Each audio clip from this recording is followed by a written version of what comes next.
Due to its geographical location, Cuba is experiencing a concerning increase in the intensity and frequency of extreme weather events. An example of this was the devastating passage of Hurricane Ian in 2022, which caused significant structural damage, serious economic losses, and the destruction of hundreds of homes in the country.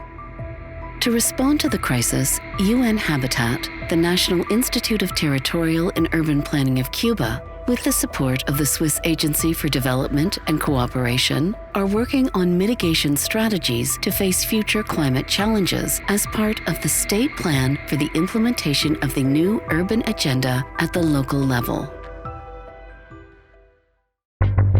In September 2023, Maimouna Maud Sharif, the executive director of ONU-Habitat, made a significant visit to the municipality of Vinales, a region severely impacted by Hurricane Ian.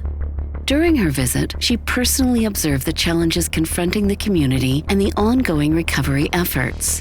These initiatives encompass specialized training in sustainable and resilient housing construction methods, utilizing locally sourced materials. Porque el cambio climático nos impone estos fenómenos meteorológicos con mayor intensidad, también con mayor frecuencia. La experiencia que hemos tenido con ONU-Habitat nos ha ayudado muchísimo a darle una visión encaminada a conseguir mayor resiliencia, además avanzar en el desarrollo económico y social de nuestros territorios.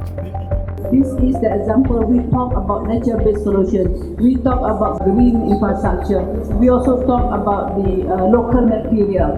Sometimes we talk, but we don't do it. But you talk and you do it. And you demonstrate the nature-based solution works in the hurricane area.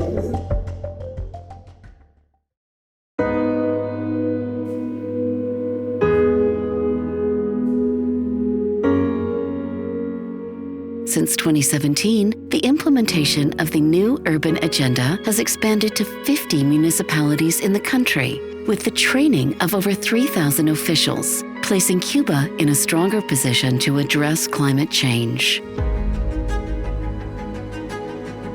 In 2024, ONU-Habitat will continue with the implementation of tools and capacity-building programs, fostering exchange and active participation. The goal is to expand the number of communities reached while developing local and nature-based solutions to address the urban challenges in Cuba.